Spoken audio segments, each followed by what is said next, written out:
Coming up on Hot TV, we take a look at a junior balancing school with gymnastics, the new AP pre-calculus course, and a student with a clothing business.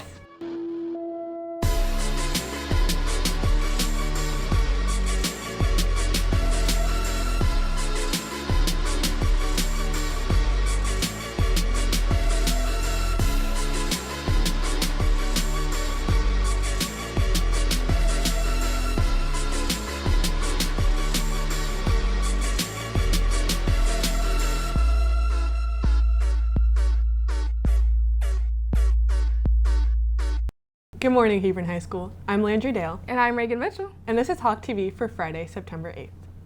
A group of junior boys that have been friends since kindergarten have recently started a new hobby, rock climbing. Riley Unterbug takes a closer look. Friends Shane Duggan, CJ Taylor, and a group of juniors have made rock climbing at movement gyms a recent hobby of theirs. Duggan says the sport has not only provided opportunities inside the gym, but also with the people around him. I think the thing that made me love rock climbing was I got to spend a lot of time with my friends. While we were doing that and hanging out together, I just felt like I was improving a lot, which is something I've never really felt when doing a sport. Taylor says he has seen his motivation for rock climbing grow over the past few months. It's like you have a goal set, and if you do a goal that you reach, you're like, oh, now I can keep going higher. And it's really fun to get a new challenge and actually complete it. It's really rewarding. Only 3% of the American population participates in rock climbing. Levi Crichton, a member of the movement gym staff, says climbing is a good hobby as it provides a great community in a unique way. It's really supportive, it's really friendly. I feel like if I'm working a climb, it's really easy to just talk to someone else who's working on it as well or is nearby. If I see someone who looks like they're a strong climber, I can always ask for advice and vice versa, helping people out. Because the boys have been friends since they were in kindergarten, rock climbing has given them a newfound trust as it grows their problem-solving skills. I'm glad that it brought us together than anything else, because it's kind of like working out with friends. You get on a closer level because people can, especially for belaying, people can support you and make sure you don't fall. So it's you're trusting them, and it's just another level. As trust increases with the boys, they also learn different ways to support each other in the sport. When I'm around them, they keep me in check, and they're if I'm getting super angry at a climb, they're just stop doing it, and I'm like, oh shoot, yeah, I guess you're right. Reporting for Hawk TV, I'm Riley Unterbug.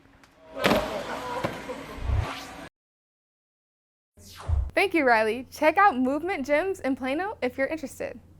The Texas legislature passed a new bill on June 14th that requires all public schools in the state to have an armed guard on campus during school hours.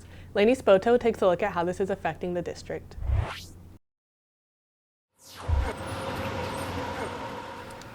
David Lee, the Student Resource Officer for the Hebron Main campus, has been working with LASD for 3 years.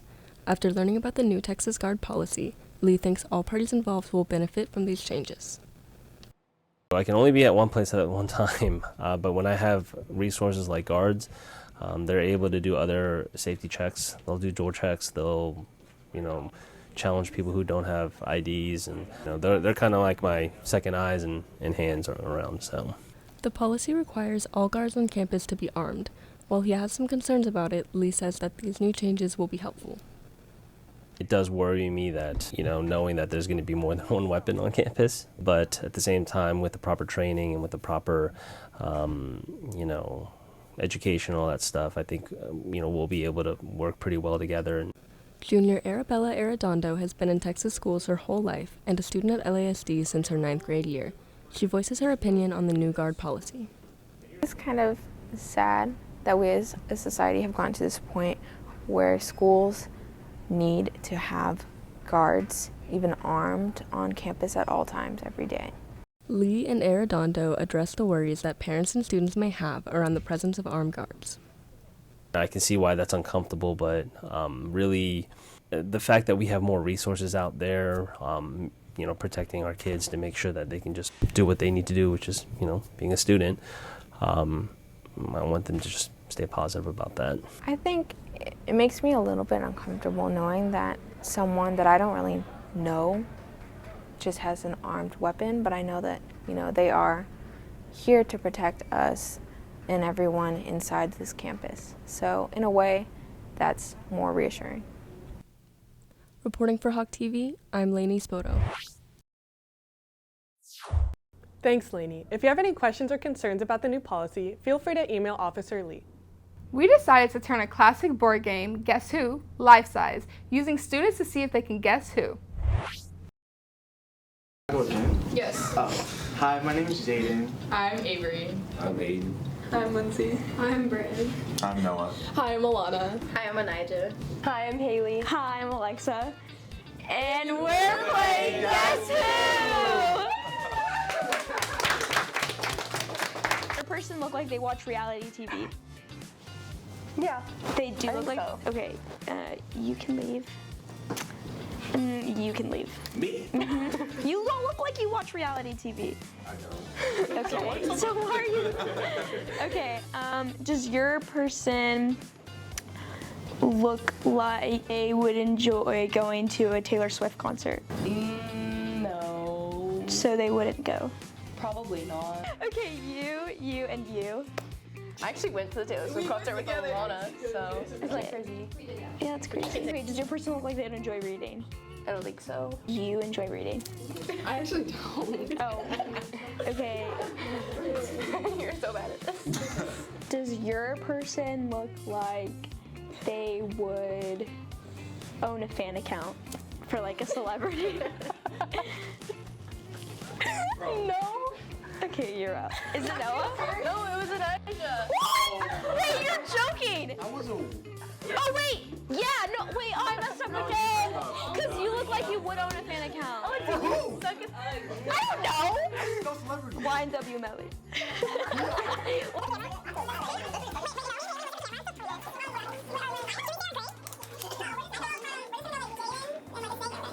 Does your person look like they would have a nut allergy? No.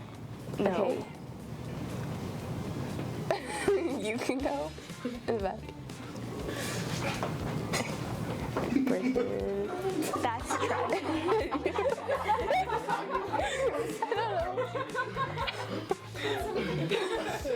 I hope I didn't get your person out. Does your person look like they sleep with socks on? No, they don't. Me? Yeah, everybody knows that. There goes Hawk TV. He would not sleep with socks on! And then the one in the middle. Sorry, I forgot your name. Okay. Does your person look like they have a lot of school spirit? No.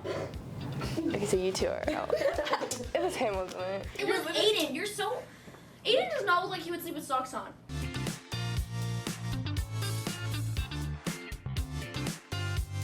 More question. Do you sleep with socks on? No, bruh. No. Thank you to all the students who participated. With no prior knowledge or experience, junior Christian David built a clothing brand starting from scratch. Christian Soriano takes a closer look. A year ago, after getting inspiration from a store in LA, brand owner Christian David decided to start his own business. My inspiration for the shirts was really my love for fashion and having a passion for it. I feel like I could always spread a positive message to people, and why not spread it on something that people wear every day? So. POW Clothing has been consistently growing from the start. With religion being a big part of David's life, longtime friend Pedro Gas says he admires David's dedication to faith. Honestly, just like, I like seeing that he's like implementing like Christianity into his brand too. That's just like so cool. I feel like my biggest support is God, because I feel like he's just the backbone of my life. And without him, I don't know where I'd be, because he's really the one that's blessed me with all the passion and the ideas and the hands and the creativity to be able to do all this. So I just give all praise and honor to him. Balancing photo shoots, deliveries, and designing, friend and junior Ishan Abraham speaks highly of David's work ethic. I think people don't realize, but he's doing this at such a young age. He's also in school, and when he started it, he was also in basketball, and those three are like really time consuming, and owning a business takes a lot of time, and the fact that he was able to incorporate all three and still do good, I mean, it's hard, so yeah. David has plans of expanding his business and talks about his hopes and aspirations for his future. I definitely have something coming soon, real soon. Next month, actually, I'm dropping a hoodie. The whole idea around that hoodie is world peace and finding peace within yourself so you can spread peace to others.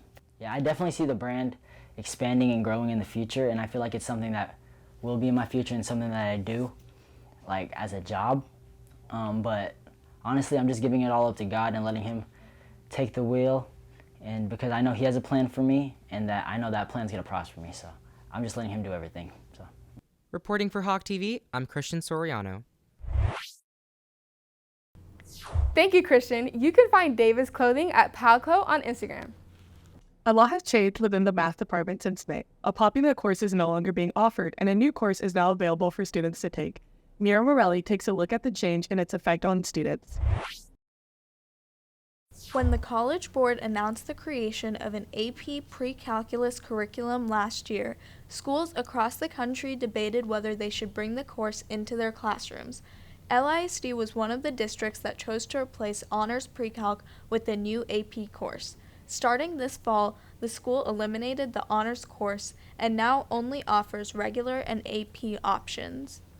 Probably around September or so, they sent a survey out to all the department chairs, calculus teachers, pre-cal teachers, to get their input on what they may think of transitioning from an honors pre-cal to an AP pre-cal.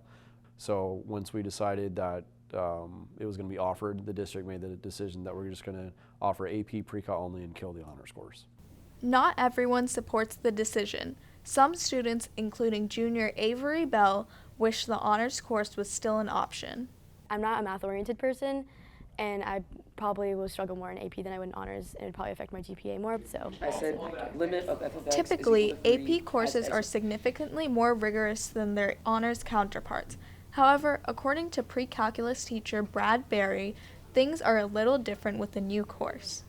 We changed the order that we do the class in, so we cover a lot of the same topics, but we do them in a different order.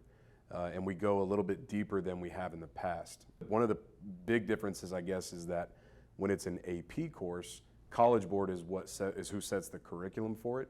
And when it's an honors course, the state of Texas sets the curriculum for it. And so there's mostly a lot of overlap. There's just very little in the way of differences other than the sequence we teach it in. Despite the similar level of intensity between honors and AP pre-calculus, the school has seen a significant increase in the number of students choosing to take the regular course instead of the more advanced option. Castellini says in past years, honors classes had around 100 more students than regular classes, while this year those numbers have flipped. I think the thing is people see AP and they get scared of it. But understanding that it's really very similar to what we did in honors, except for now at the end they have the option of taking an AP exam. I think if people understand that, then they won't be so much weary to take that course. Barry says he hopes that fewer students will be scared away by the AP name and reap the benefits of taking AP pre-calculus. To all of our Algebra 2 students and to all of our honors Algebra 2 students, I would say give AP pre-cal a shot. Because if you plan on going to calculus, it's the best thing to prepare you. And if you don't plan on going to calculus, you can still get some college credit for it out of the backside. So I think it's great for all people involved. Reporting for Hawk TV, I'm Mira Murley. Thanks, Mira. If you have any questions about AP Pre-Cal, contact Mr. Berry or Mr. Castellini. With 11 years of gymnastics experience and multiple titles under her belt, junior Sydney Etufu applies skills from her spot into her academic life. Miller On takes a look. Spending her childhood cartwheeling around the house, junior Sydney Etufu is now a level 10 gymnast. With her unique schedule, she spends 4 hours every day training before school at Texas Dreams Gymnastics. It takes a lot of grit, honestly, just being able to push past your fears and stuff, because sometimes it's like, oh yeah, I finished level 8, well, you still have 2 more levels to go. It's like you're always challenging yourself with new things, and even in level 10, even though it's the higher or the highest level, there's still more room for you to grow, more room for you to try new skills. So I guess just having grit and being able to challenge yourself. After working with Sydney for a year and a half, former gymnast and now coach Lindsay Gold sees the impact Sydney has had around the gym. She stands out pretty much immediately when you coach her, just one, because of her work ethic. She is always moving. And I know you'll hear me say sometimes, all right, let's go, or get off your bottom, let's get to work. And she's not someone I ever have to say that to. 7 years of doing competitive gymnastics has shaped Sydney into the person she is today, academically, socially, and mentally. Gymnastics requires a lot of you have to be able to control your emotions too much and discipline, doing the same thing over and over again, even when you're struggling or really tired. And that's definitely helped me in school, when I don't want to study or when I don't want to work, but the discipline allows me to keep going and achieve my goals just in general. Sydney's mother, Shinye Etufu, has watched Sydney's character grow throughout her time in gymnastics. She plans out her week by writing down assignments and balancing tasks between AP classes and the gym. She's highly disciplined. She's highly organized. On Sunday morning, she gets up and she makes her to-do list weekly. She tries to think a week or two in advance so that she can get both school and gymnastics done and still be on a high level in both areas. Sydney hopes to attend a Division I college. Mrs. Etufu says that she is confident Sydney's perseverance and drive to succeed will help her flourish in the future. I don't have to tell her, get up and go to gymnastics. She wakes me up and say, Mommy, it's time to go. This is her thing. I'm happy to support her. I'm happy that I see she's someone who puts in good work. She's also very passionate about her schoolwork, and she gets that done. So I'm just very happy for her, and I hope she gets into a good school where she can have good education and good gymnastics. Reporting for Hawk TV, I'm Miller On.